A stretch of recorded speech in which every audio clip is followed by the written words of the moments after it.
The Titan. Thanks to the Destiny Alpha, we have learned a great deal about the Titan.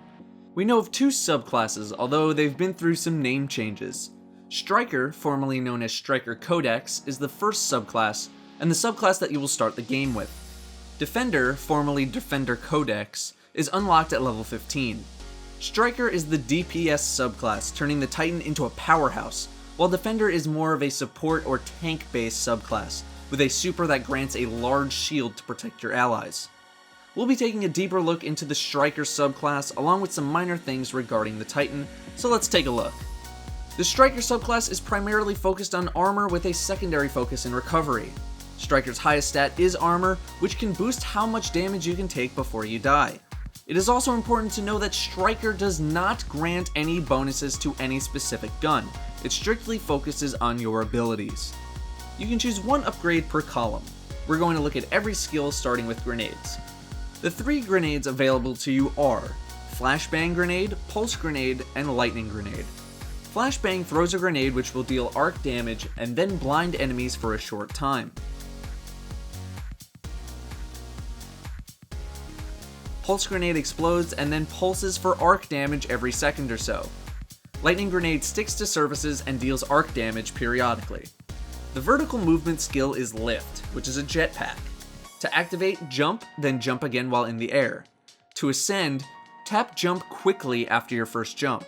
If you activate jetpack later in your first jump, you won't go as high compared to if you tapped jump earlier. You can tap jump a third time to immediately drop to the ground. You can also activate jetpack twice with no upgrades by activating the jetpack for a very short time, turning it off, and then turning it back on again quickly after. It's unknown if this is intentional or a bug. The three upgrades are as follows: increased height, which gives you better height, increased control, which gives better aerial control, or catapult, which gives a large momentum boost. Fist of Havok is your super ability. You leap forward a few yards and slam the ground, dealing arc damage in a radius around you. You can upgrade it in one of three ways. The first upgrade is Aftermath, which creates an area of effect similar to the damage radius, which leaves a field that deals arc damage to those in its field. The second upgrade is Death from Above, which enables you to aim your Fist of Havok after jumping. The final upgrade is Shockwave, which sounds like it enhances the initial effect of Fist of Havok, having a big shockwave radiate out from your landing point, dealing arc damage. Your melee attack is Storm Fist, which is a high damage melee attack that deals arc damage. You can upgrade Storm Fist in three ways. The first is Overload, which gives your Storm Fist a chance to immediately reset its cooldown. The percentage is unknown. Discharge gives your Storm Fist a chance to deal AoE damage around your target. Illuminated significantly reduces your Fist of Havok cooldown when you kill with Storm Fist. The next four skill columns are passive bonuses. It's unknown if you have to choose one per column or if you get all of the bonuses, but it is currently speculated that you will only select one. The first column grants bonuses to either your armor, recovery, and or agility. Titan Codex 1 grants armor and recovery, Codex 2 grants armor and agility, and Codex 3 grants recovery and agility. The second column grants bonuses to your abilities.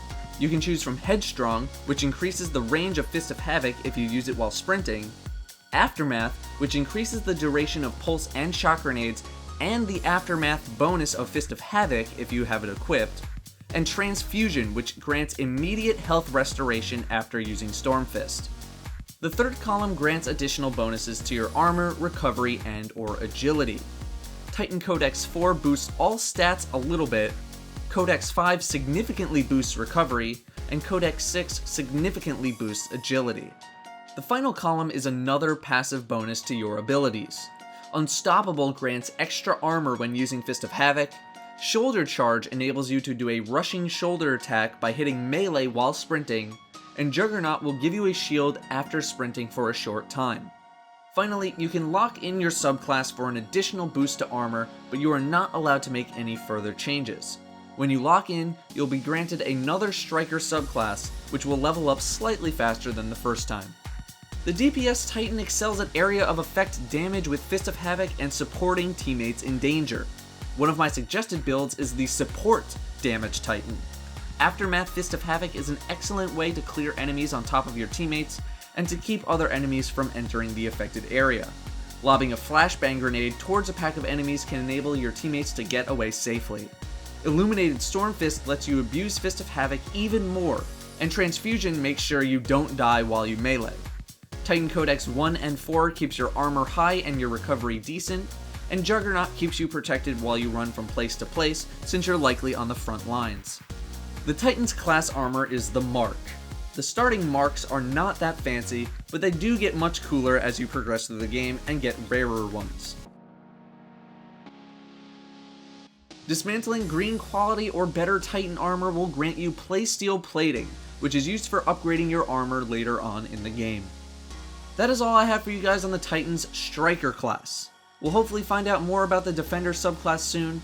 If not, we'll probably have to wait until the beta or possibly the full release of the game. Feel free to check out the Voidwalker Warlock and the Gunslinger Hunter to see which class is right for you. I'll also have my opinion soon on each of the classes on how they performed in the alpha, and how I think they're going to perform in the beta and the retail version, so you can best choose which class will be right for you. Thank you very much for watching, and I'll see you next time.